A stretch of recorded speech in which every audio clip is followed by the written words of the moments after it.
মস্ত বড় হাসপাতাল কলকাতা মেডিকেল কলেজ।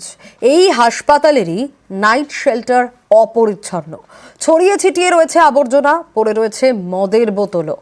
এত কিছুর পরেও হাসপাতাল কর্তৃপক্ষের দাবি তারা কিছু জানতেন না। ডাই করে রাখা জঞ্জাল, ছড়িয়ে ছিটিয়ে আবর্জনা, এরই মধ্যে এখানে ওখানে পড়ে মদের বোতল। বাথরুমের অবস্থা তো তথৈবচ। দেখে কে বলবে এসবই সরকারি জায়গার মধ্যে? শতাব্দী প্রাচীন ঐতিহ্যের কলকাতা মেডিকেল কলেজ ও হাসপাতাল, তারই নাইট শেল্টারের কি হাল দেখুন। জলপাইগুড়ি থেকে।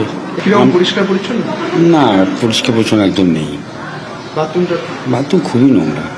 যেখানে থাকেন বেড খুব কম পরিষ্কার করা হয়। ইমার্জেন্সির ঠিক পাশেই রোগীর আত্মীয়দের জন্য নাইট শেল্টার। ৭৫ টাকার বিনিময়ে থাকতে পারেন রোগীর পরিজনরা।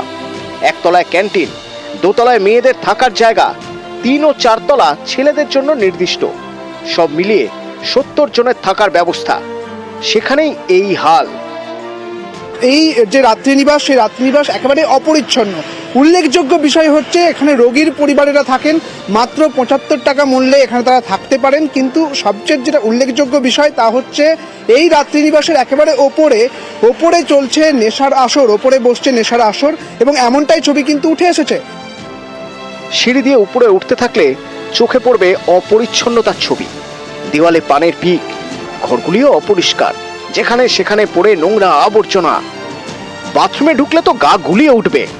কতদিন পরিষ্কার হয় না কে জানে। এখানেই শেষ নয়, সরকারি হাসপাতালে রাত্রিনিবাসেই পড়ে মদের বোতল। সবকিছু নিয়েই সরব রোগীর আত্মীয়রা।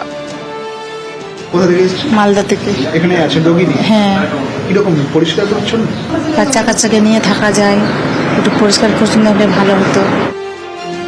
সরকারি হাসপাতালের রাত্রিনিবাস টেন্ডারের মাধ্যমে চালায় ঠিকাদার, রয়েছে কেয়ারটেকারও, তারপরও এই হাল। পরিষ্কার পরিচ্ছন্ন হয়, সুইবার রেগুলার আসে, রবিবার ছাড়া বাথরুম সব পরিষ্কার হয়।